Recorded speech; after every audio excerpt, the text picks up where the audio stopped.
Le grand oral du bac est dans pile 2 mois. Je t'explique tout le déroulé dans cette vidéo. Enregistre-la en cliquant sur marque-page en bas à droite et partage-la à tous tes amis qui passent le bac. Et si tu veux que je rédige la trame de ton grand oral avec 20 questions qui ont le plus de chances de tomber, envoie-moi un email ou contacte-moi via Superprof. Tu fais le début de tes recherches, etc. Moi, je m'occupe vraiment de la mise en forme pour que tu aies 10 minutes bien écrites, structurées, avec les questions. Le jour de l'épreuve, tu dois remettre au jury sur une feuille signée par ses professeurs de spécialité l'énoncé des 2 questions. Le jury va en choisir une et le candidat dispose de 20 minutes pour préparer sa présentation. Donc quand tu fais appel à moi pour avoir la trame déjà rédigée, tu la prends par cœur et t'es bien. Cette épreuve fait partie des 5 épreuves finales du bac. Et comme vous le savez, c'est l'un des plus gros coefs. L'idée, c'est de vous former à prendre à prendre la parole en public de façon claire et convaincante. Donc c'est surtout le côté argumentation qui compte limite plus que le fond des connaissances.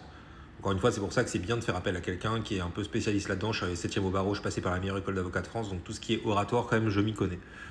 Donc le jour de l'épreuve, la démarche consiste à remettre au jury sur une feuille signée par ses professeurs de spécialité l'énoncé des 2 questions. Le jury en choisit une, le candidat dispose de 20 minutes pour préparer sa présentation. Cette présentation dure ensuite 10 minutes, pendant lesquelles le candidat expose les motivations qui l'ont conduit à choisir cette question, puis présente la réponse qu'il a élaborée. À l'issue de ces 10 premières minutes, le candidat et le jury échangent pendant 10 minutes. C'est pour ça que moi je vous mets 20 questions qui ont plus de chances de tomber, comme ça vous les apprenez aussi par cœur et vous aurez normalement la majorité des réponses. À cette occasion, le jury amène le candidat à préciser, à approfondir sa pensée. C'est une opportunité à saisir pour apporter des compléments à son propos et montrer sa capacité à écouter, dialoguer, expliciter et argumenter. Donc voilà. On va lire les questions importantes. Là, que faire lorsque le jury vous invite à entrer dans la salle d'examen? La première chose est de saluer les membres du jury, bien évidemment, ne pas oublier. Dire bonjour calmement en souriant peut aider aussi à se sentir à l'aise. Et on remet la feuille au jury. Ensuite, tu t'assois et tu démarres ta préparation pendant 20 minutes. Et là, l'idée, c'est que quand tu as appris par cœur ton truc, tu peux quasiment, en 20 minutes, tu as le temps de rédiger les principales idées pour avoir vraiment une trame bien faite.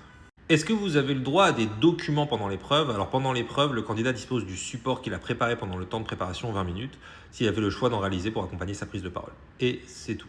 Voilà. Il n'est pas évalué, le support. Quelle tenue porter? Bon, le costume ou le tailleur ne sont en rien obligatoires, mais essayez de vous habiller quand même correctement. Minimum une chemise, j'ai envie de dire. On peut utiliser le tableau dans la salle uniquement pour le second temps de l'épreuve, pour l'échange avec le jury. Voilà. Les questions peuvent porter sur les points de programme de ces enseignements de spécialité liés à la question choisie par le jury. Voilà. Et ça évalue aussi les capacités d'argumentation du candidat. Donc l'idée, c'est un entretien avec le candidat, ce n'est pas une interrogation de connaissances. Le jury, il est composé de 2 examinateurs. L'un est nécessairement enseignant de la spécialité à laquelle s'adosse la question qui a été retenue par le jury.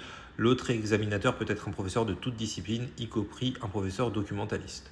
Donc voilà. Les examinateurs ne peuvent pas être vos enseignants, ils sont choisis parmi les correcteurs et examinateurs de l'académie au bac. Ça ne peut pas être vos profs. Et vous ne serez pas informé de la composition du jury. C'est pour ça que le propos doit être construit pour s'adresser à la fois à un spécialiste du sujet traité et potentiellement à un interlocuteur non spécialiste de la question. C'est ce que j'essaye de faire quand je rédige votre trame. Donc qui dure 10 minutes. Moi, ce que je rédige, le but, c'est que ça dure 10 minutes.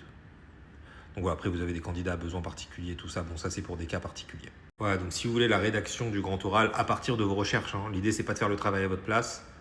Envoyez-moi un email ou contactez-moi via Superprof.